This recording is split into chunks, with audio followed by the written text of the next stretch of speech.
I'm recording too, so we are recording this. We will be able to get it to you guys. Hey, Michael.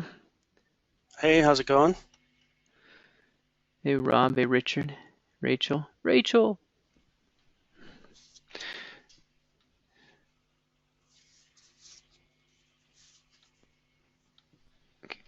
Okay. All right. We're just letting everybody get in. The numbers are still piling up. It's 1 o'clock, and everybody gets this occasionally confused with Eastern time or whatnot. So let's just give everybody a moment to get themselves in. Just a couple more minutes. Hey, John. Hey, Mark. Hey, Diana. Flo. All right. Just a couple more minutes, guys. The numbers are still going up. Still getting people coming in. Yeah. Yeah. We're recording too, so we'll get this up for you guys.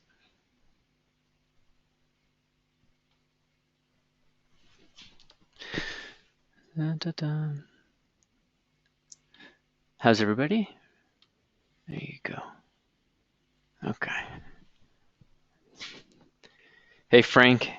Hey, Audrey. Dimitri. Hey, Letitia. How are you? No Mike, Tim, don't worry. We're going to do all the talking.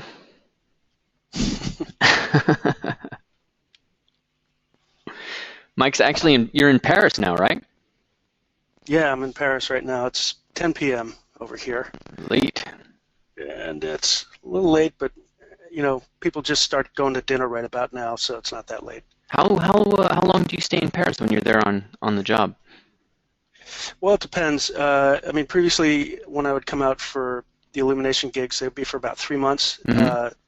2 years ago, I was on Secret Life of Pets, which is coming out next year, and I was here for 6 months at that point. And that was really great. Past couple of years, haven't been here as much, but this past trip that I'm at now, that's about 5 or 6 weeks. Yeah. So, and that's just for vacation. A lot of people I haven't seen in a while. So, but I bring my whole rig with me. I've got this, you know, the new Mac Pro, that little black cylinder. Yeah, the trash can thing somebody once called it to me.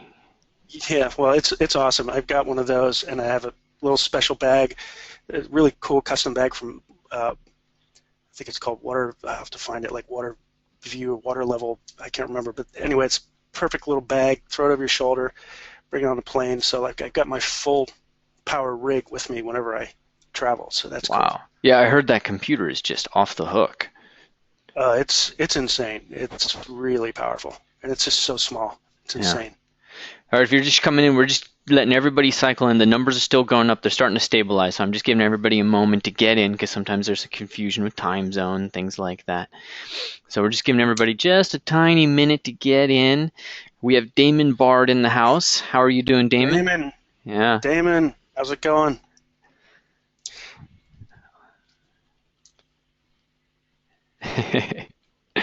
I want to give a shout out to Damon too. He did some amazing maquette work on The Little Prince, which just came out in Paris. I think it's coming out soon in the U.S. Oh. But yeah, and Damon's an amazing maquette sculptor, killer. And in the past, previously traditional clay stuff, but he's been switching over to the dark side of ZBrush, and I've seen his work, and it's looking really good. That's great. Yeah. Oh wow, that's in a movie, and that's going to be here. That's going to be great. Yeah, it looks really cool. I haven't seen it yet, but everything I've seen looks pretty darn awesome. Yeah. All right, guys, numbers are still climbing, so we're just giving everybody a little minute to get in from all the different time zones and everywhere. So we've got Kartik from India. Hey. Hey, Sahar. Blaine is in France with you there somewhere. All right, Blaine. You'll have to look me up. We'll get a glass of Pinot Noir or something. Maybe some Chateauneuf de Pape. That'd be better. Great. All right, so we're going to get started here now then. I think numbers are starting to slow down, so we've got everybody kind of in. How's everybody doing? We've got a bit of a shout out here from everybody. We've got people from India to Ukraine to France, and of course the States, Lisbon, Portugal, Ricardo, Singapore, Wow. yes, and Brazil, yeah, all over, in Dallas, Spain, SCAD. That's in Savannah for everybody. Yep. Toronto, Seattle, great. Everywhere, man. That's the thing I love about these webinars and these classes. It's just everybody from everywhere. It's really cool. I mean, I guess we take it for granted, nowadays, but every time I do these or I'm watching one of your webinars, it's just really freaky how, like, the whole world can, like, tune in at one specific moment at the same time. Yeah. Pretty trippy.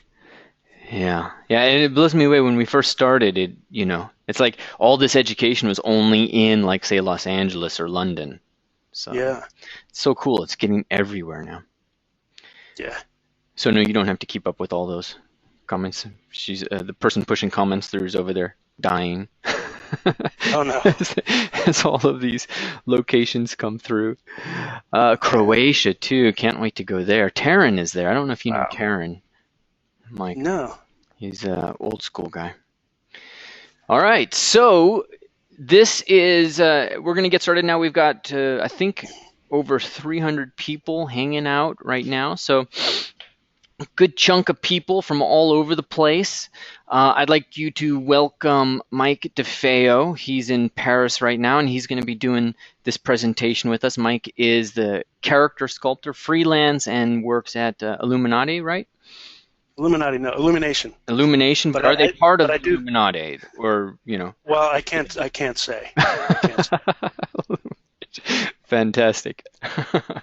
All right. So give him a big shout out, guys. And Mike, thanks for joining me. Yeah, I'm happy to be here. It's awesome. All right. Well, I'm going to turn this over to you, and then we'll just kind of do some back and forth. But why don't you start telling us a little bit about, like, what you do? Because you have kind of like the dream job. I was talking to Paul Liao, and Paul was saying, like, him and you have the two dream jobs from his perspective.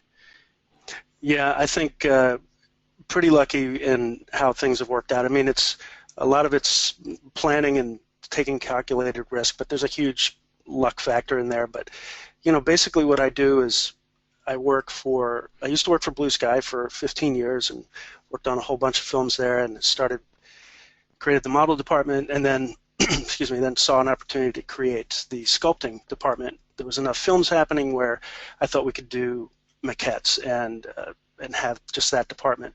And I did that for 5 years, and it just kind of felt like time to try something different. At the same time, sort of serendipitously, Chris Meledandri started his company, and I knew Chris, who was heading up Fox Animation. Then he split Fox to create Illumination, which started with Despicable Me. I wasn't on that because I just couldn't get onto that one.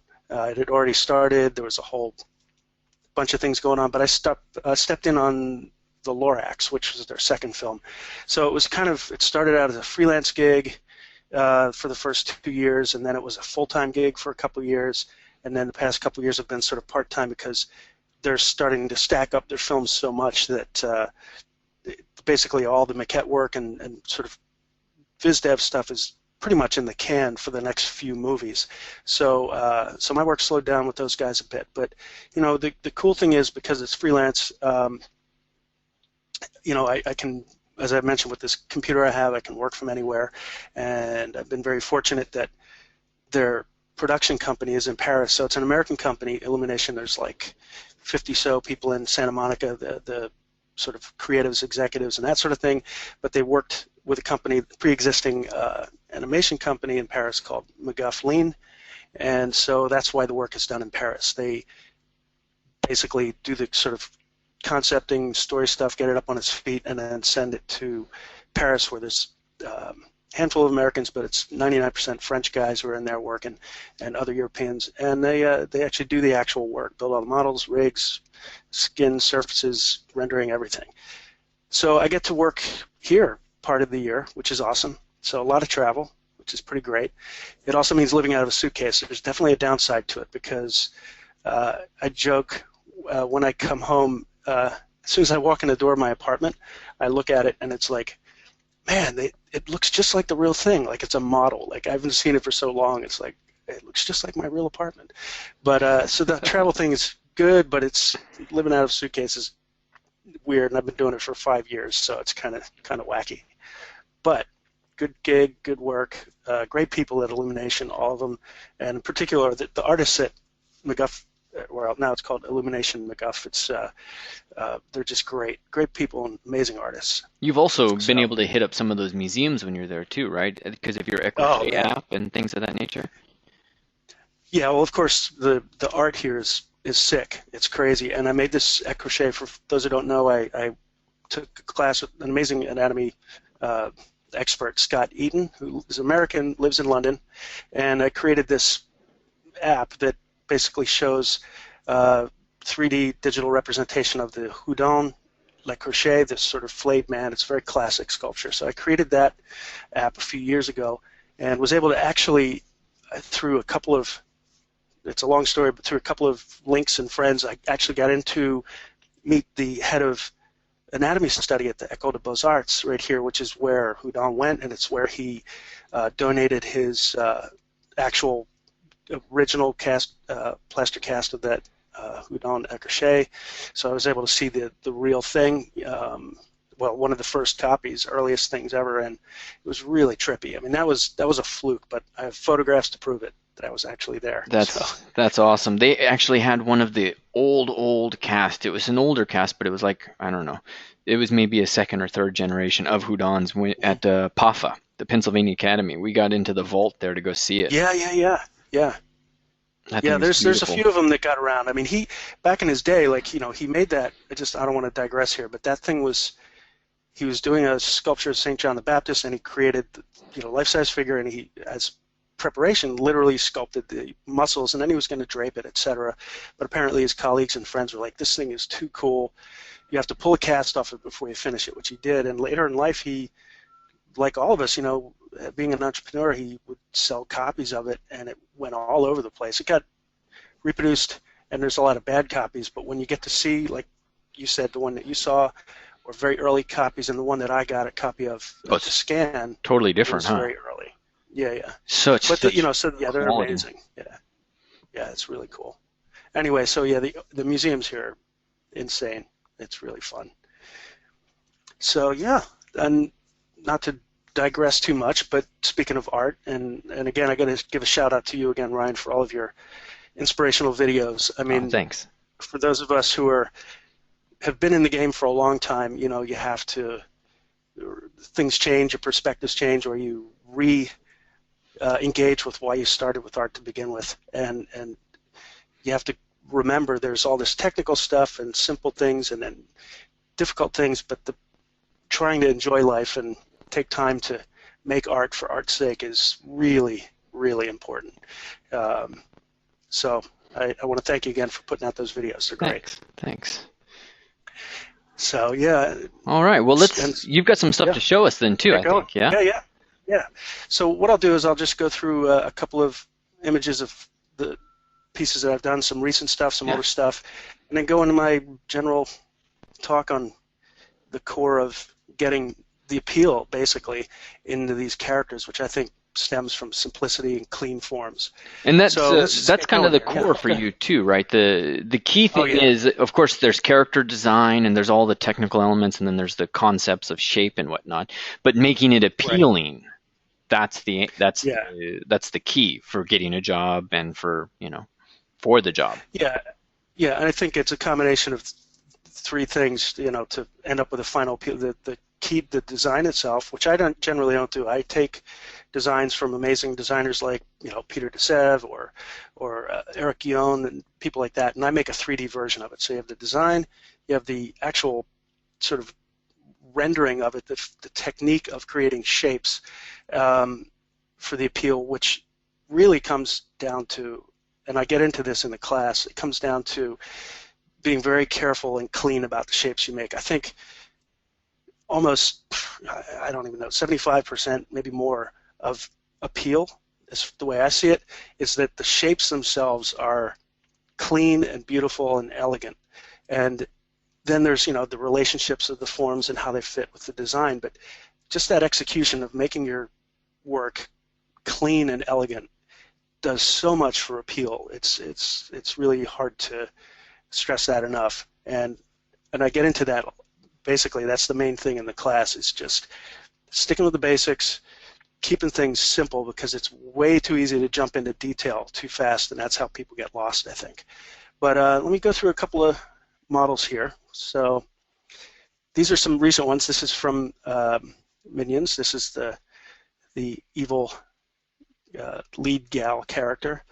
And I'll get into the technical stuff later, but this came from Eric Yone's design, and his stuff is very flat, very 2D, almost like WPA or, very graphic, early cartoon style stuff. But he makes really great big shapes, and it's tricky because they're almost just like an inspiration. There's so little data there. The silhouette is really what you're looking at with his design, so it's tricky to fill those out.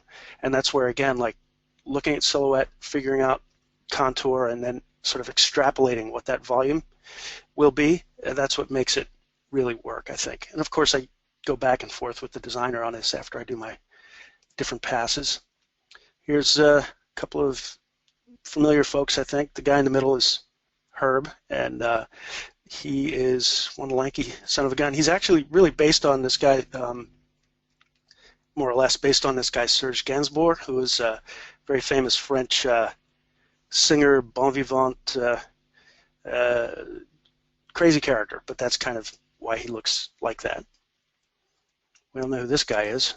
And again, if you're looking at this, very simple shapes, there's a lot going on, but each of the individual shapes are pretty clean and simple. There's Dracula. This one was a lot of fun. Caveman action. So I don't know if you've seen the Minions yet, but it's they go through time, and these are the various evil people that they serve through time. And this is, I think they're called the Wilson family, and I haven't even, forgive me, I haven't even seen the movie yet, so I don't know if they changed the names, but they were called the Wilson family at the time. But these are the local bad guys going to the convention. Here's the dad. That guy reminds me of Fred Gwynn for some reason, Herman Munster. There's the girl. And these maquettes are anywhere from, I don't know, a week to 2 weeks. This guy was just a couple of days. There's not a lot of detail going on, but I got the shapes in place to then go to modeling, where they rebuild them from scratch for modeling. So we've seen Gru and Lucy from DM2. This is Lucy again. Very simple. Made her more default in this picture. There is our good friend El Macho. This is a tricky thing, because at some point I want to do a little, maybe a little workshop or something with you, Ryan, on stylized anatomy. And it's not in the class. I do talk about anatomy, and so you'll pick it up. But it's tricky to do stuff like this and figure out what to leave out and what to keep. So that was a fun one to do. This is a very early evil minion.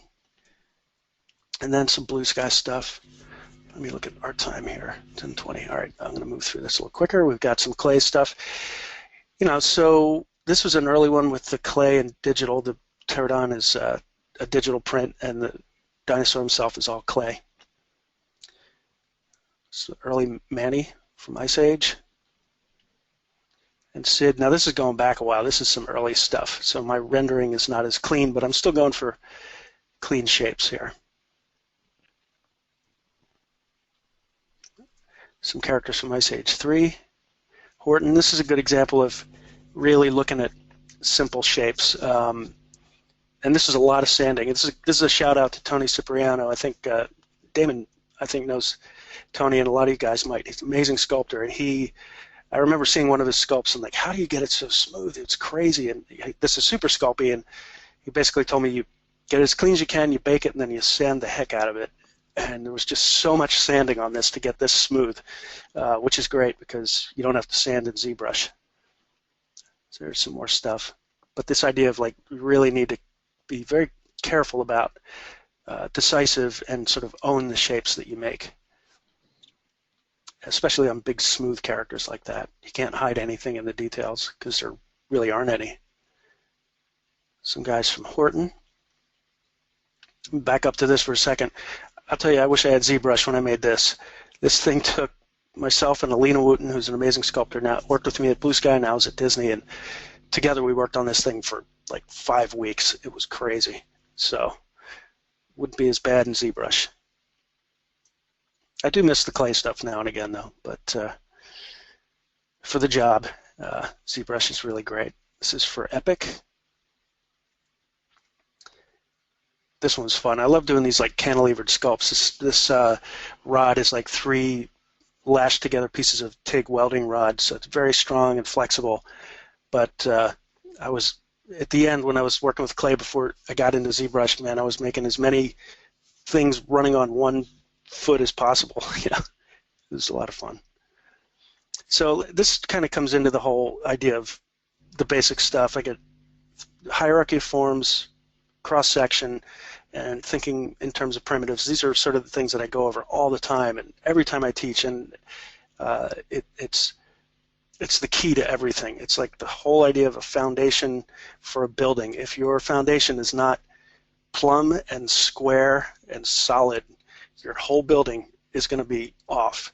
There's no two ways about it. You may be able to cover the building with fancy lights and details, and you know, if you look at it for a second, it might look cool, but if you really look at something, the foundation is key, always key. So it really comes down to this idea of simple shapes and how you sort of dissect the shapes. So I'll show you these little things here, but thinking ahead, what you want to do is know that these are sort of tools to help understand form, and once you understand form and contour and cross-section and that sort of thing, you can then apply that to finding the right shape in terms of, you know, relationship to each other. Like you put a shoulder in and then an arm, and you look at it compared to the front of the torso or the back, and it just kind of becomes a sort of a detective kind of scenario where you're putting things in and you're seeing how they fit and how they relate to the thing next to it. So when I talk about hierarchy forms, it's sort of small, medium, and large. So if this is an actual render, but if you had a drawing of this and you were going to sculpt it, like where do you start? So of course you need to get the big shapes first, and then on top of those shapes, the smaller, medium shapes, and on top of those are the smaller shapes. So the most important stuff is that big stuff. Here's a sculpt, but do a draw over again. The large almond shape and sort of half cylindrical or half spherical shapes, and on top of those are smaller ones. On top of those are even smaller ones. So those, you have to get those key shapes right. You can always tweak them later, but you need to know what they are. Cross-section, again, another way to sort of do some detective work. This is a Peter Desepp drawing. I drew the red lines in just for an example, but sometimes when you get a drawing, like the T-Rex in the center, you don't really know, either maybe it's white or it's a little scribbly, or you can't tell what its actual form is. You can think of what's that cross-section if you run a plane right through any given section of a drawing or a model, what is its actual contour? And that's just another tool to help to basically dissect drawings and plan as you're going forward into sculpting. And when you're sculpting, looking at those contours to make sure they match up with what your drawing is or what you're getting from your designer. Here's another example of that on the T-Rex. Again, this is a sculpture, but it gives you the idea of thinking about what different cross-sections are. In particular, if you look at letter C there, the one that's going through the tail, it's sort of a, you know, an ovoid shape with a thin fin on top and a fatter sort of tube on bottom. And that's important to think of because let's say, do you want that profile to go all the way through and like extrude all the way through, or maybe as it gets halfway down the tail you lose the little bottom shape. So it's, again, it's sort of dissecting and doing detective work on your forms to plan it out so that it has a good consistent feel. Silhouette, it's also important. Normally you think of silhouette for the outline, like the black line, black image on the left, you know, for a character to be really easily spotted or differentiated from another character, that their silhouette stands out. Uh, it also kind of pertains to the contour, or in this case, when I'm using silhouette, I'm meaning a specific contour of that side view of this fish, for example. Just in terms of, again, this comes down to either designing for yourself, or if you're dealing with another designer, is a shape a straight line? Is it convex? Is it concave? In the case of Peter Defeo, who his drawings are amazing and I love them, they got a ton of life, but they also have a ton of extra, what you could call grace lines. Like, you sometimes don't know what the real line is, and so I had him do this sort of contour silhouette of convex, concave, or straight. Again, this is something that helps you communicate without wasting time with the director. Like, if you're not sure what it is, you could perceive something as convex or straight, but maybe they see it differently. So these are just tools to help you understand and communicate. And again, this is a similar image, but this has more to do with the appeal factor of it, the grace, the counterbalance of convex and concave, the rhythm, and those are things that after you're looking at your model in the minutia, breaking down in components, you have to step back, you have to stand back and look at the thing as a whole, and that's part of the appeal factor, the grace, and the flow of a model. So it's like any art. You get in, you do it, you have to step back, turn it upside down, look at it in a mirror, take a photograph of it. You know, there's lots of different ways to re-see your work. In fact, Ryan, I think I saw you posted something with in a mirror. You're drawing over a painting with a Sharpie or something. Yeah, yeah. And, the mirror is so crucial. Yeah, right? But so is, like you said, taking a picture, like looking at it on the iPhone is, it's amazing. It puts everything in perspective. And yeah, specifically on like an iPhone, something small. It's when you have clay, you take a picture. It becomes 2D and you get a different look. But with your digital stuff, you know, you're so used to seeing it on the screen, and it is 2D. But putting it on your phone, it's different than just scaling the model back. There's something about it being locked as an image on a small device. It's you know, you're just pulling out the keys of what you're seeing of the form and the gesture. Yeah, putting it like an iPhone picture is a great way to look at something. Yeah. So that's a great idea. And then primitive shapes. Here I'm using SID, but how would you break this down if this were a drawing, or you're thinking in terms of making something 3D? And like, perfect example is the top of his head. It's like a small section of a giant sphere, for example. And then breaking these shapes down, the nose, and these are simplified, obviously, because there's way more detail and subtlety there. But just in terms of blocking out the forms, you know, the nose is a larger section of a sphere. In this case, the throat and the back of the eye are a section of a cone. And the lip is part of a torus or donut. And so when you break these things down and go to the next level down, it's the same thing. You're just applying these contour silhouette hierarchy to the hierarchy of forms, basically. This is a sculpt I did of me about 30 pounds ago, and it's, you know, I just blurted, it's backwards. But the idea, again, if you look at the left, like, it's all those shapes are in place before any details go in. And so that's really important to think simple.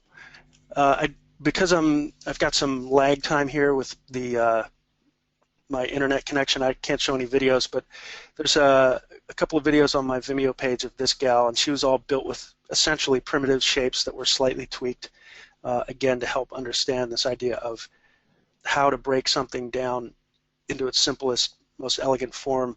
You know, this, I could have spent a lot more time on this, so there's a lot of things I would tweak, but that video is pretty fun. If you just go to Vimeo and search for Michael Defeo, you'll find this video. But again, it's basically primitive shapes. Mapping out the design, this image kind of pulls all those three things together. The hierarchy form being these different sections of the larger form of the nose, the contour silhouette being the red outline, for example, and then the green cross sections are literally those cross sections. So each form basically maps out and butts up against the neck or the next, and you know, with the exception of a few spots that are just sort of blender fillets and that sort of thing, you can pretty much map out every form on a face or body into various either primitive shapes in total or different patches like this. The other key thing that I didn't touch on this, but you can sort of see if you look at the tip of the nose, for example, there's a red circle. When you map out a primitive or a patch, you also need to know where is the high point or the low point, like what's the apex of that shape, and that helps you locate the form correctly. So if you think of the back of a calf, everyone's seen the back of a leg, the outer upper portion of that calf is sort of the high point. So knowing where those shapes, where the belly of the shape is really important. It's not that you need to know it in your head, but you need to know how to look for it, and either in a design or in life, and how to apply it to stylized stuff. This is something that's pretty cool. This is a Houdon sculpture, and let me check my time here. Doing pretty good. It's a really interesting thing. I can't remember who told me this, but to place an eye in the socket correctly. Now, this is a human eye and sort of a standard shape. Of course, there are anomalies, and of course, there are designs out there. If you had a crazy alien, it might not fit this at all. But typically, if you imagine making 4 points on the eye, so one on the upper lid center, lower lid center, inner corner, and outer corner. And if going front to back, like from which is the closest facing towards the nose, let's say, forward, the furthest forward is the upper lid, then the lower lid, then the inner corner, then the outer corner. And if you kind of connect those up, it creates a very specific plane that's angled down or back from the side and back from the top. So that's a really important thing to do, because a lot of people make their eyes, it's hard to place them. So if you think of this sort of simple plan here of what's the furthest forward, the 1, 2, 3, 4, it's the upper lid, lower lid, inner corner, outer corner. That'll place your eye really quickly and save you a lot of guesswork. And again, there are plenty of exceptions to that rule, but typically that's the place to start from that you can then deviate. This I'm just going to whip through. I don't even know why it's here, but it was for a different class. But I do want to show this armature. This does go, even though this is clay, this goes to this whole idea of foundation. Like with my armatures, and everybody doesn't do this, but for me, my armature has to look like what the sculpture will be to a certain degree. I have to be able to see it in the armature. And even though we're not doing clay in this class, it comes back to the same idea of primitives and forms. Those volumes need to feel right. And I think that's really the key. Actually, what I think I'm going to do now, let me see where we are. What are we looking at with time, Ryan? We're good. We're gonna send them that demo. So I don't know. We can go about 25 minutes. I think will be a good one. Okay. Let me just go through a few more of these, and I'll show this. I did a demo that we're talking about. We're gonna, because of the connection speed, I made a 20-minute demo on using a Z-modeler, and give you some little ideas there. But I have some stills from that I can show. And I'll just tap through this. Do you have anything? Yeah, no, I was going to actually ask you about that, wanting the model to look, or the armature to look like your model, because that goes to process. And there's something about having that shape in there that, like, does it trigger you? Does it keep you on track? What? Well, I guess I know that people are different. Well, for example, Kent Melton, who's one of my heroes and just an amazing, amazing sculptor, sort of does the opposite. Like his armatures, at least the last time I saw him do a demo and talk about it, it's very, very loose, very simple. And there's this amazing modeler, I can't remember his name, sculptor, but it goes by the name Spider Zero, I think it is. Yep. And that dude is awesome, and his armatures are like, there's almost no armature. Yeah. And so there's no one right way to do it. But for me, I don't know, the way I think, the way I work, my foundation is like, I'd rather have a good solid starting point and a point of departure. And I think that comes back to this idea of, like, with all of the shapes that you make, taking responsibility for the forms that you make. Even if you make a choice that ultimately a director doesn't like, at least you know why you made it, why you made a mark, why you made a form the way it is. I personally think that makes it easier to, especially in production, easier to change your stuff, change your work, because if you make a thing a very specific way and you get it doing model rounds and you say, okay, this is why I did it, and you can defend it, not be defensive, but say this is why I did it.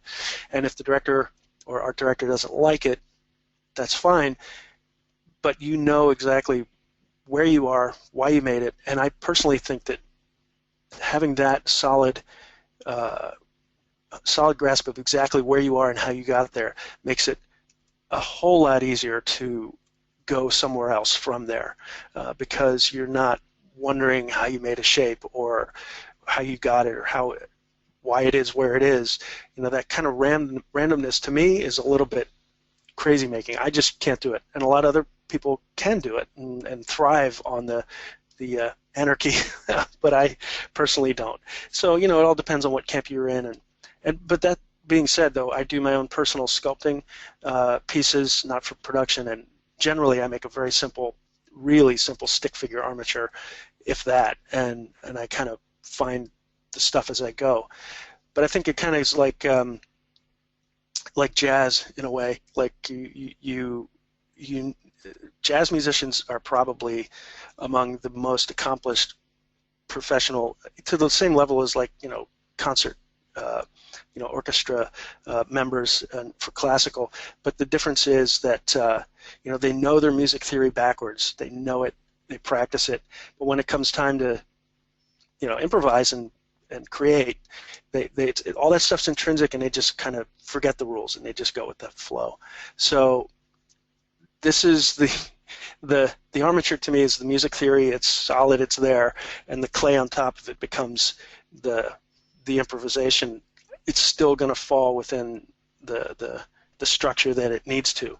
So that's a long-winded way around it, but that kind of is how I come to the way I work. It's got to be solid. It's got to be based in really good forms, really good direction. Yet you have to be able to be flexible. I love that. It's the main theory, form, structure, and then you improvise on top. That's great. Yeah. So, and then just a little bit, this was unintentional, but I'll take the time now. So I'm going to pimp out my app, my anatomy app. It's super cheap. It's $5, but it's got a lot of great stuff in it. But this model is based loosely on a Gottfried Bam's sort of Bam's and Bridgman mix. But this is the sort of primitive forms of this guy. It's rather complex in this state. I'm doing another one that's even simpler. But you can see, especially here in the back, these simple shapes to really help guide your eye, what the basic form needs to be.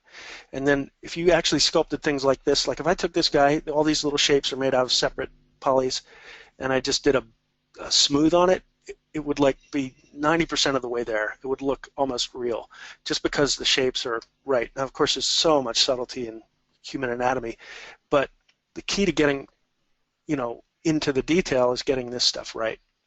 How has your character work informed your anatomy work? In the character work in film, you mean? Yeah, and just the stuff that you've been doing for your career. Because I know a lot of times we tend to think of anatomy as informing character work. So we go to anatomy but at the same time, anatomy is, I mean, like that's like saying physics. Well, it's endless. It's yeah, huge. Exactly.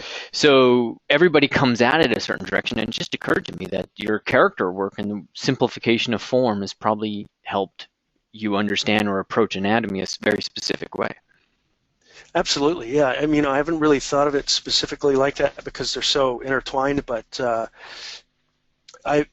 it's an interesting question because prior to doing this app, I had done some crochet classes. I tried to study anatomy and look at drawings and understand it and books and everything. But all the while, I've been doing so many stylized characters, and you have to forcibly like knock stuff out and go down to like less than half the anatomy that's there.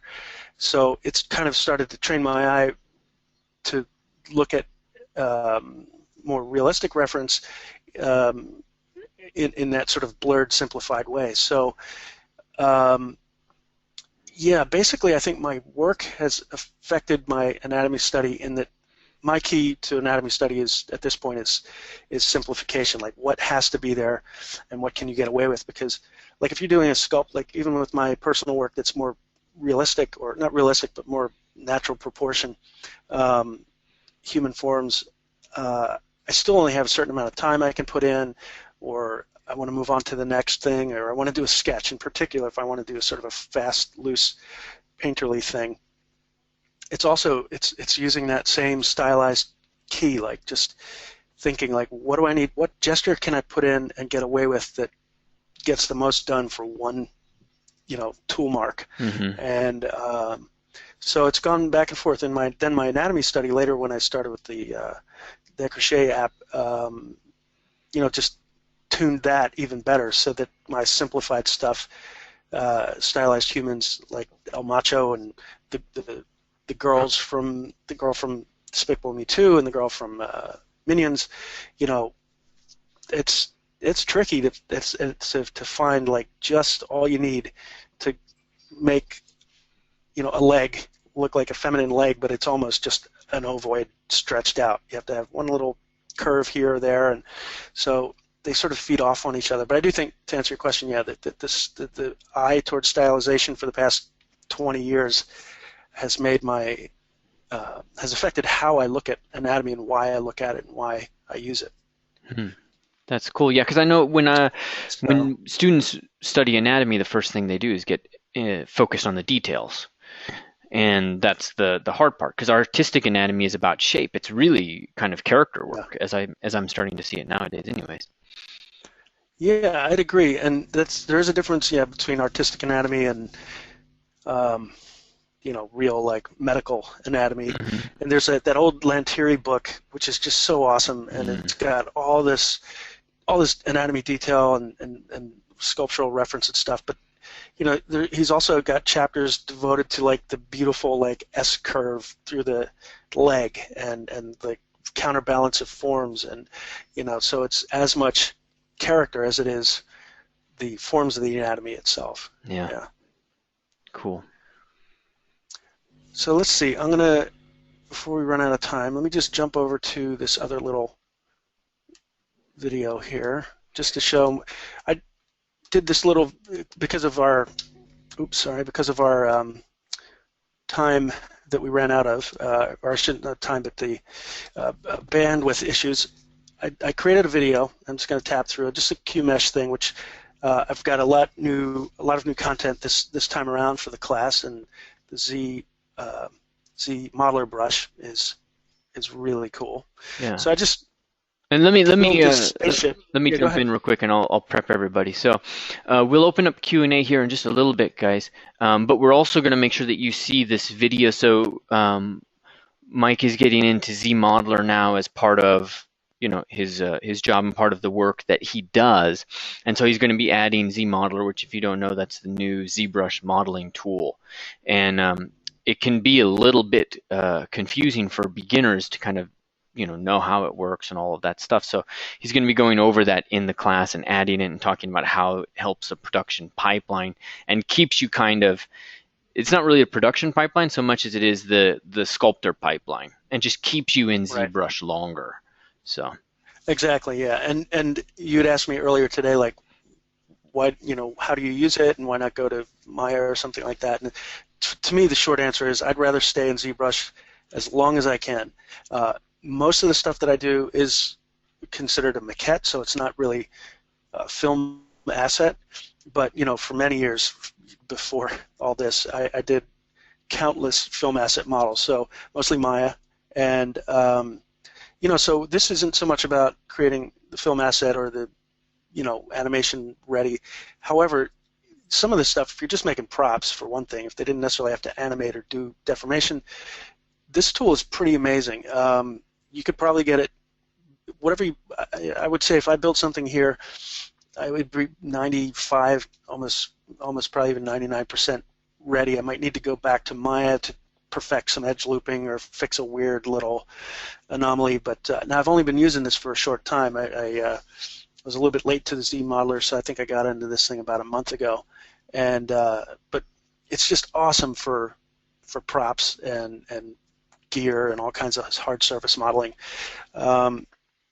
So that's what I show in the video. A little extra, little bonus thing here. I use it in the class for creating a couple of different props, and then some additional footage I do for the class is a little intro to the Keyshot portal they have. You can get your renders done in Keyshot, ported over from Maya. There's a great little, just press a button, boom, your model ends up in Keyshot. It's pretty crazy.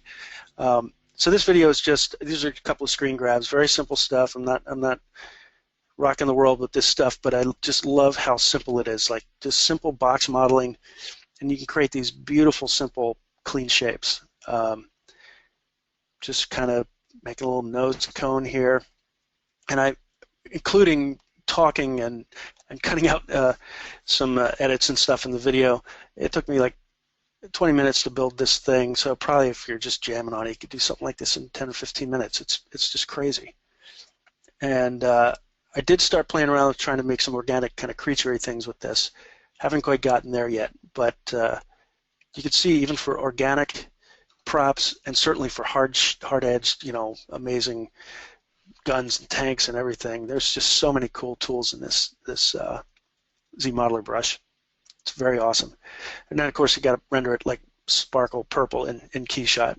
So I know this isn't like the best, craziest model in the world. I just wanted to do a little demo to show the tools. But to build that thing in like 10 or 15 minutes, it's just crazy. It's crazy. How long would that have taken? So it's an amazing brush. Well, I mean, I would probably have to, if I was going to do this, I would probably build it out of separate primitives.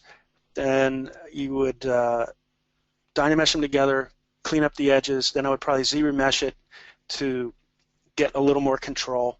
It'd probably take maybe twice as long, but still, it's just the sort of the process in making it is actually a lot funner than going through those 3 steps where here you're just like extruding stuff, and it's just crazy. So I totally dig it.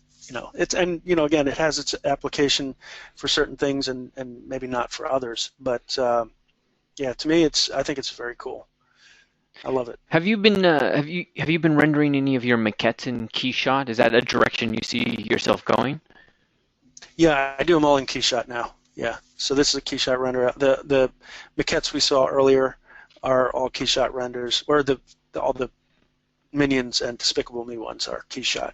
Do you use a custom material or just something one of the defaults? I use a lot of the defaults and I tweak a few. It kind of depends on my timeline. Like they have really great translucent sort of skin color stuff, skin sort of subsurface scattery kind of vibe, but those renders take a long time. So I'm always sort of struggling between how much time I want to spend. But basically, they take all the colors, they take all the materials, they take all the surface textures and procedural textures from ZBrush and bring them over. It's amazing. This is just this environment is just one of their environments. I tweaked it slightly, but all the HDRI studio environments like this sort of a psych classic, studio shot, they're really great just right out of the can. And with just a few tweaks, with a couple extra lights here and there, you can get some really great results. Yeah, it's really great. Yeah. Why don't we hop over to some of that maquette stuff and let's take some questions. All right. And for everybody, this is kind of a preview and a chat about Michael's class. He does have a stylized character sculpting and character design class at UArtsy, and so he's going to be opening that up for a live session where he's going to be doing the mentoring for I think 10 weeks, right? Yeah. Where he's going to be looking at your demo reel, looking at your work, and you're going to be going through the assignments and doing the work. He's going to be looking at that, giving you feedback, critiquing it, and helping you kind of get better at it. So if this is your thing, we're talking about getting mentored by Mike Defeo. So really cool. We did this. We ran this class a couple other times, and it was really successful. I mean, it was great. Great feedback from the students as well in terms of like their questions and the interactivity. We ended up doing, just having that. It's sort of a live crit session, so everyone can be involved, and a lot of things came up that I didn't even think to put in the class. So that interactive part, working with students and that cross feedback, it sort of creates its own little extra content in a way. Yeah. Yeah, and I think when I send you guys the replay, we're going to have all the application and the dates and times and all of that set. So did we set a date? Do you know when's a good time for you? We did not set a date. Yeah, it should but, be 2 or 3 weeks from. Oh, sorry, it's going to be the first week of September, is what I was thinking. Okay. Yeah. Right. Perfect. So it should be the first week of September, guys. And usually, Mike, do you have yours on a work day or a weekend? We were doing them on weekends before, so it's totally up to you. Weekends tend to be what fits for most people. So usually they're on like a Saturday, and they're either at 10 or they're at 1. LA time, it kind of depends on where Mike's living or where he's at that time. So, and the schedule that just works with everybody. So it'll be first week of September should be the start time, and I'll send you guys all the pricing and the registration and all of that stuff along with this. And Robert's good for that. So let's open this up to questions. Any questions that you've got, character design, stuff like that, give them a quick shout out. Start giving me a list to kind of pull from, and we'll go from there. And actually, while you're gathering that first question, I would say normally what I do 3D character development. I mean, it's basically a glorified word for a sculptor, but there's a lot of times when I get a design like from Eric Guillon, very simple, and he's technically the designer. He's coming up with the content out of thin air, but I work with him to help realize it in 3D. And I'm sure Damon can talk to that, how sometimes the designs you get are really just an inspiration or a napkin sketch sometimes. So I don't call myself a designer, but it is a development process, a character development that deals with design. So a lot of the elements that I talk about are design elements, but it's not specifically about how to design a character from scratch. It's how to work with form and appeal and that sort of thing. Yeah.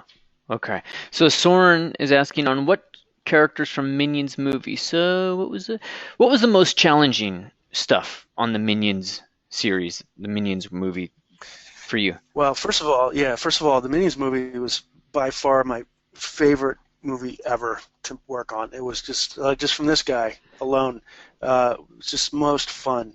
But I would say the most challenging stuff were a couple of the characters that got cut. There was a sort of a wacky scientist girl, and the hardest part is just sometimes when you just can't find a character. You have a designer, you're working with a designer, you do the sculpt, and you just go through tons of iterations, and it never gels. In fact, that character who got cut, we made I made, I think, 30 versions of her head, varying, like it went all over the world. Wow. And it ended up getting cut. So that was frustrating. Everything else, especially on Minions, everything sailed through. It was like I was on the top of the world that 3 months, man. It was like a home run every model show, and it really had nothing to do with me. I think the designs were great. I won't say it had nothing to do with me. The designs were solid. Everyone knew where they were going, and so every one of these guys just cranked out really fast and was really fun. So I was fortunate on that one. Awesome. Let's see. Gerald's asking about staging character pedestals. So some kind of surface for them to be sitting on. Any advice on that? In ZBrush or in the real world? Typically in ZBrush, I'll either, like something like this has its own base, this Dracula. You can make like a little disc or fake actual wood, plank or something, a little disc for sculpting. But is he talking specifically in ZBrush or in the real world? Let's say ZBrush, because it didn't list it. Yeah. Well, I don't think I have any pictures here, but these are all pretty much just walking around and standing. But if I move forward, let me go to something. Isn't the like key this. really just getting it in motion too? Yeah, I mean, he's just got a little environment. And I think if that's the question, I mean, sometimes you can just create a little set or a little prop. I think nowadays I don't put them on a little base like this, because these were actual sculptures. You need a base.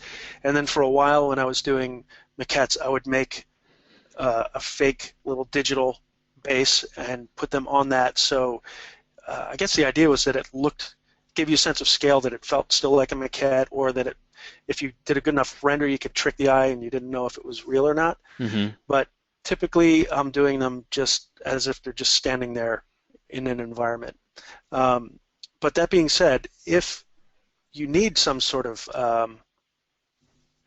a base to help sell the character, yeah, then it's just, I would say, come up with something simple that tells the story or part of the story as simply as possible. For example, the girl that we sculpt in the class is this space girl, and she's floating up on a hose, and the base itself is like a little half moon. It's like just like a little moon shape, cut in half. So some sort of little, story element can help set off the environment for a character. And also, like you said, Ryan, give you sort of a reference for movement too. Cool. Aria is asking, what do you see in junior portfolio for entry jobs as character artists? So I'm assuming, like, what kind of work would you be expecting for somebody at an entry-level job? Well, I think, the first answer to that is your reel or your portfolio, you need to gear it specifically towards where you're going. So, like, if you're going to go to, let's say, Disney versus Blue Sky, for example, Blue Sky tends to be a little bit, not always, but a little more realistic, and Disney is very Disney. So if you have a bunch of different work, you want to put more of your Disney stuff at the front and have those kind of things, because the real key to it is that whoever you're going to, because I've looked at billions of, feels like billions of reels and portfolios in my time, and you have to think that the guy who's looking at this stuff has been looking at so much stuff. Not to dissuade you from going for it, you absolutely should, but you need to be prepared. You need to hit with the strongest, most applicable work for where you're going. And so I would say tailor your work towards where you want to go, and in general, always put your best work first. And the last thing I'll say is leave them wanting more. Like, you don't want to have like 500 images in a portfolio or a 20-minute reel. Keep it short, solid, and again, geared towards where you're going if you can. Okay, cool. I've heard that advice from several people now too, of tailor the demo reel, the portfolio, for who's going to see it. Disney, Yeah. DreamWorks, Blue Sky. Yeah.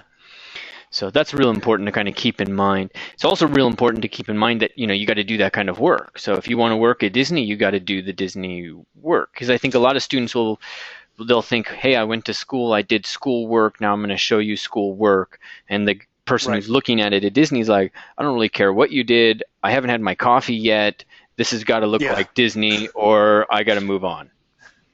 Well, that's exactly right. That's a good point. Very worth touching on a little bit more is that if you can, either copy a couple of characters that don't take you forever, copy something, or make a character in the style of Disney, let's say. And it's hard to say because, on one hand, you go to SIGGRAPH, for example, and you're going to put your reel out everywhere. Well, if you have to pick one, pick the one where you really want to go, or where you feel you're strongest in a style, that is. And a lot of them are very similar, but if you really start looking at them, they're slightly different, because if you're not initiated to it, you look at a Pixar character, and even from one film to the next, but you look at a Pixar character versus Disney versus Illumination versus Blue Sky, and you're like, yeah, they're all cartoon characters, but they all have a very different feel. And so if you have to pick one, pick when we really want to go, and either copy or make something in the style of, because that point of like showing your schoolwork, for example, it does show that you studied, but the guy who hasn't had his coffee really you want to wake him up even if he hasn't had his coffee. Awesome. There's a question from, oh, I lost it. Tim. Tim was asking a little bit ago, you had the physical models and you were attaching the wires to each other, like the Horton maquette, like ears. Yeah. What were you using to attach? He was just asking a technical question there. Well, there's a couple of different ways. I mean, usually the simplest way is you have aluminum armature wire and you make loops and twist them and use epoxy. I like 5-minute gel epoxy because it doesn't drip, or Propoxy, which is a 2-part kneaded putty epoxy. But oftentimes when I would get really complicated with it, I would almost always make the head detachable, and I use this brass telescoping square rod. It's basically extruded square brass with a whole bunch of, like those Russian nesting dolls. Each one fits into the next. So you basically can set it up so that the head pulls out and you can hold it in your hand and detail it and put it back in. And if you're really enthusiastic, you make the arms come off and any other props. So hopefully that answers your question. But cool. Phil, do you start out with primitive shapes in ZBrush and then combine them? And he hasn't seen the demo yet, so. Yeah, well, you'll see that a lot of times I do. Like with a guy like this, I'll probably do that if it's this caveman, for example. Sometimes I'll start, if I have an existing model that's similar to something else, I'll start with an existing model. But like the baby down there, for example, I remember making him, literally an ovoid for the head. Those ear shapes were simple, primitive shapes that I stuck in. The body was just sort of a squished oval, and I made the arms and legs separate and stuck them in, blended, kind of pulled the shapes up as best I could, and then dynameshed it, especially for shapes like that.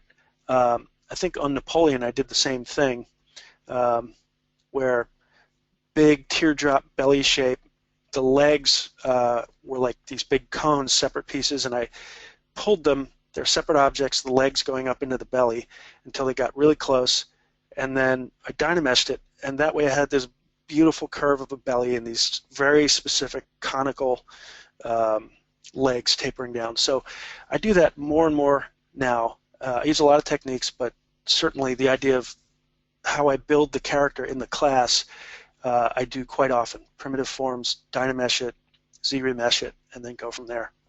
Awesome. James is asking if anybody's hiring. Okay. So, and let's see. No, yeah. Ty's asking about your app. I love the Le Crochet. Are you working on a female version? Hey, thanks. Not just yet. We're working on. Actually, the big news with the app is that Scott and I have, hopefully in a few months, we're going to start selling a physical print. It's an 18-inch version of his version of the Houdon. So awesome. Originally it was scanned from what was it? I guess it was 18th century sculpt, and then the other version that's in the app is Scott took that and tweaked it a bit. So we printed that, 18 inches tall. It's really beautiful, and we're going to try to start selling that. Female figure, I definitely want to do, but it's just sort of a question of funding. That app cost a ton of money to make, and I just, like last year, just broke even. So it was total labor of love. I built it, quite frankly, for myself as a tool. That's the tool I wanted. I made it, and then made it available to everyone else for like very, very, very affordable price. And I was just hoping that I could make my money back, which I did. So it was a huge, crazy project, and I would love nothing more than to make, a female one and various figures, muscle bending and all kinds of stuff. But no plans in the near future. So it's a lot of work. Oh, yeah. I looked at it. It was didn't look like fun. Robert is asking about Keyshot compared to Marmoset, and I'm not sure if you work with Marmoset or not, but these are really, as I understand it, just one's for product ID. The other, Marmoset's mostly game engine. But do you guys ever play with Marmoset? I have not. I mean, I've heard of it. I've seen really cool images out of there. Yeah. I've always liked Keyshot. I knew about Keyshot when it first came out, which I think was called Hypershot or something when it first came out.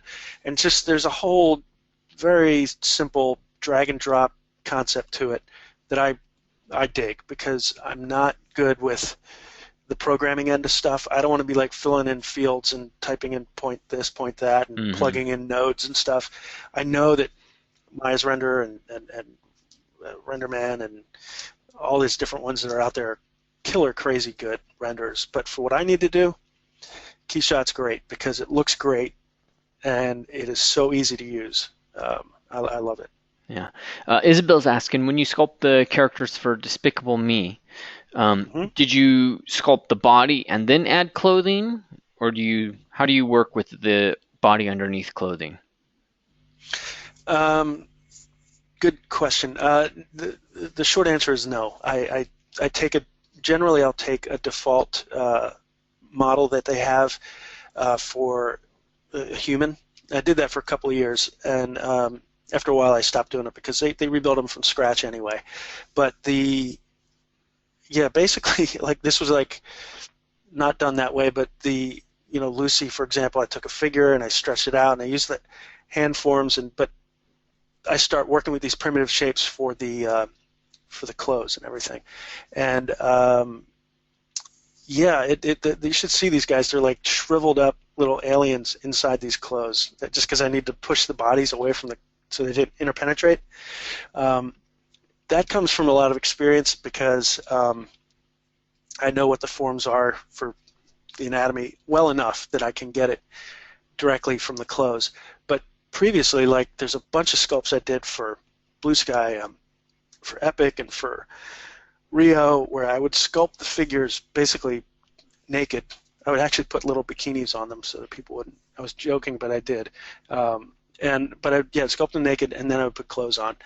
Typically, in a traditional sculpting scenario, that's what you do.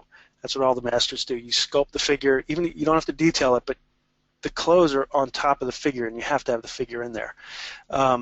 So in the class, I sculpt this sort of space gal, and we basically sculpt her figure, and then we add the clothes later. So typically, if you're going to see the body, if it's in like a cat suit or very thin clothes, I'll do the body. But if it's got a lot of layers of clothes, I'll rough something out as a form without getting into any anatomy, and then I'll do the clothes on top of that. Scott's asking, do you think it's hard for commercial people to transfer over to film?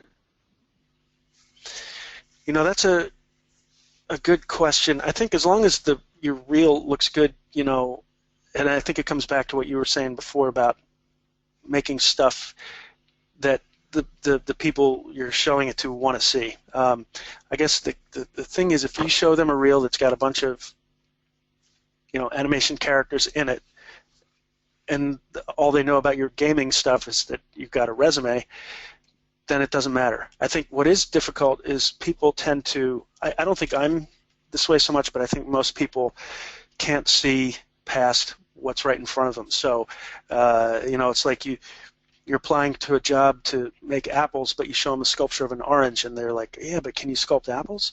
It's like you show somebody a video game character, and a lot of people will be like, yeah, but can you do, the stylized stuff? I ran into that all the time with creature stuff. Like, I always loved monsters and stuff, and I tried a couple of times to get little part-time gigs working on some, aliens and gnarly stuff. And I have a few pieces that are cool like that, but most of my stuff is like this, and they look at it, and they're like, yeah, well, so you kind of almost don't want to show them what you don't want them to see. So I think that if your skill's there, if your work is there, if the job's there, you should be able to get it. But yeah, definitely it goes back to that, tailor your reel or your portfolio to your target. Michael's asking, will the class cover production or pipeline production workflow optimization for studio assets? But if I remember correctly, your primary focus is get something that is appealing that somebody will optimize, because exactly, you got to make it look really good, which is its own art. Yeah, I mean, Exactly. This is essentially a maquette sculpting class. The model that you end up with is not going to be on film. The model you end up is the exploration. It's the first step, and then would need to be rebuilt. It's a lot of places do spend some time in ZBrush and then quickly jump to Maya to finish it and do all the good stuff. This is just like a longer version of that. It's like it's basically a digital maquette. So you can't count on this being animatable at all. However, we do go into chopping it up and getting it ready for 3D printing. Actually, I go into that quite extensively. I cut the model up into parts, show you how to export it, give you some examples from Shapeways and Quick Parts. So it goes into that end of production, which could be post-production or actually creating a physical model for a meeting or something like that, but not at all about film asset optimization. Got it. Great. So the whole pipeline from a sculptor perspective, you create the form, you get your idea, your initial sketch, you create the form, and then you eventually get it to 3D print. Yeah. And then, the same asset for 3D print is sent to somebody else to deal with topology and, animation, Exactly. and rigging, and that's a whole different aspect. So got it. Exactly. Yeah, and I used to do all that stuff, but not so much right now. Soren is asking, how long does it take to create a character from scratch, assuming like an average number of revisions, if there is such? I would say, yeah, on average, I kind of give myself roughly 2 weeks to do a relatively detailed character. That's, first pass, couple of tweaks, some more refinements, Now, so on average, it's between a week and 2 weeks. Then you run into these characters like the female leads, which are always impossible. The female leads take forever on every movie I've worked on. In fact, that one character I told you that got cut, she wasn't even the lead, and we worked on her basically for 3 months, not steady, but I was always working on that character. Same thing with Lucy from Despicable Me 2. It took about 3 months. Off and on, I was always staggering. So I typically, when I'm in the middle of production, I'm working on 2 or 3 models at the same time. So I do a model, I get it to a point until we can have model rounds with the director, then I'll work on another one, and I'm sort of toggling back and forth between a few. So on average, I would say a maquette takes 2 weeks, plus or minus. Cool. Let's see. So here, Isabel. Ian is asking about reference. Any thoughts on like how you work reference for posing and things of that nature for these characters? Well, reference is definitely key. I mean, your first primary reference is going to be your design, and typically I'll have the designer. Again, I'm working with somebody else as the designer. I'll have them point out the hero. Usually it's a hero 3/4 drawing. I'll take that drawing, and that'll be the main thing that I'm trying to match. Every other drawing that he's done is supporting possible volumes around and the model, but there's always got to be one key guy that you go to. And beyond that, like if you're, like in this case, like I was looking at a baby, like he had a drawing, a really rough, scratchy drawing, and of what that pacifier was. So I had to look one up and like, okay, where's the ring go? So you do want to look up reference for various things, for folds, for example. But typically, I usually get all the stuff I need from a designer. I don't try to like get into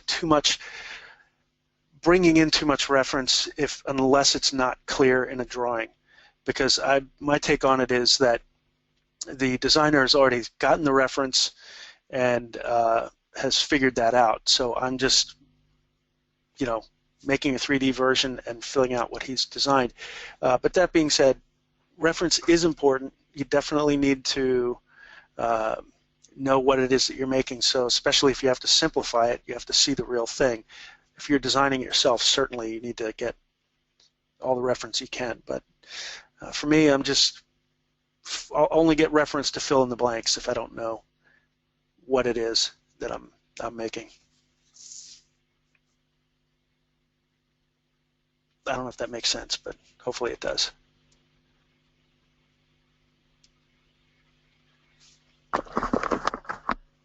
Hello, are we still there? I'm talking and I'm muted. Oh, I was having I'm a sorry. great time talking to myself. No, it was my fault. That Okay. was fun. I'll have to do that again. But in the All meantime, right. Now, yes. Talbot was asking, did you use the modeler brush on the minions? And I don't think it was out yet, right? No, Yeah. no, it did not. I wish I had it because I would have done, uh, a bunch of little props with that stuff. I mean, there's all the little gadgets or things that people are holding. Typical costume stuff like in this, the gold chain or the zippers and stuff. That's not a big deal. But making props, making those shoes that he's wearing, those little sandals, would have been real fun Hmm. and easy with ZModeler. Uh, So yeah. Sai is asking for examples of your assets and wireframes. And Sai, I'll email you a bunch of stuff and send you some links, also some student work. I'll show you that so you get a sense of the curriculum. I'll send all of that with the replay and a link to the application.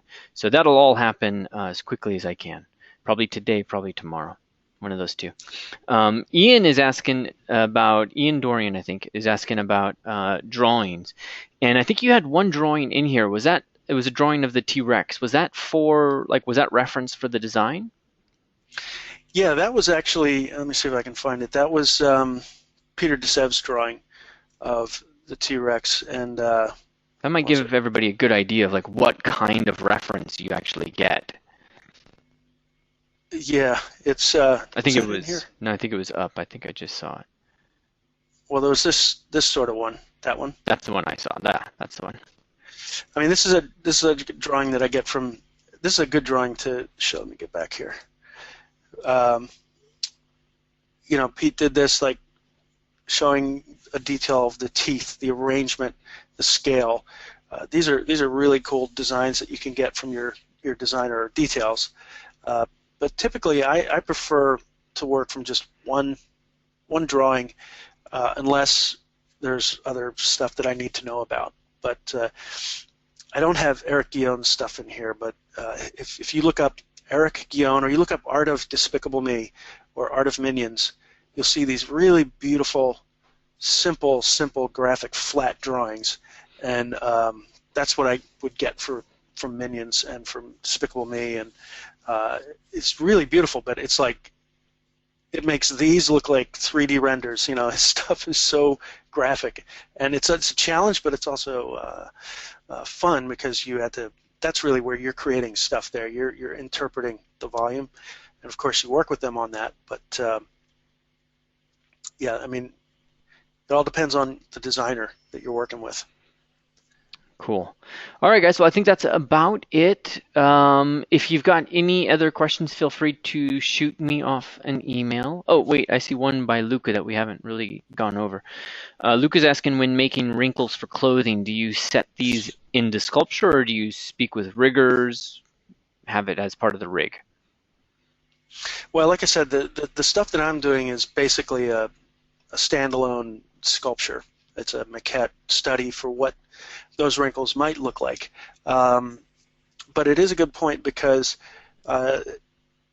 in certain cases you might want a various stylized look to the wrinkles if it's more graphic or something, and you can work that stuff out. And in that case, in a studio setting, I would talk with the riggers. Hopefully they would all be coming around in model rounds, the director, the art director, the lead animator, rigger, and yeah, you could say like, well, we want to do this kind of thing. Like for example, on Secret Life of Pets, there's this big fat cat, and the initial drawing, then sculpture I did of it, it's just like a big ball with little stick legs that come out, and we're trying to figure out how does this thing sit. They rigged up one really quick.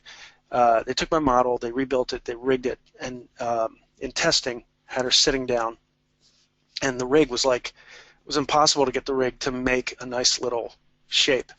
And so we were just sitting there talking, and they said, well, how about if you sculpt, here's the thing sitting. I took that model and I sculpted what I thought that haunch should be like. And in the same case, you could say the same about wrinkles. You could sculpt what you think a stylized wrinkle might be.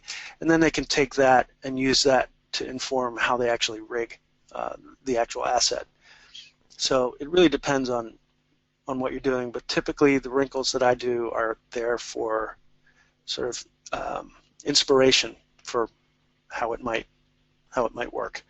But typically that stuff's all kind of um, effects stuff anyway. So cloth simulation and such. You'd almost put yourself in the concept department, right? So you're in there, you're helping the idea get fleshed out, and then it goes where people need to just chunk out and, do the production work. Well, yeah, but they're involved too. I mean, that's definitely an important thing. I mean, for me, first of all, I try not to finish. Generally, I don't finish my maquettes like super tight because I don't want to make people feel like they're just copying something. But more importantly, the best studio situations I've worked in, Blue Sky at the end before I left, and Illumination, when you're showing your sculpture, it's part of the pre-production. The director's there, the art director's there, head of animation, head of rigging, and whoever is on the team. Like the key people are looking at this thing because you're trying to solve or at least explore, what this character will look like. In the end, you're creating a target. So, yeah, they're in there saying, yeah, well, maybe that bend in that knee looks a little weird. Can we place that? There's a lot of that. That happens a lot. Animators in particular have a lot of good,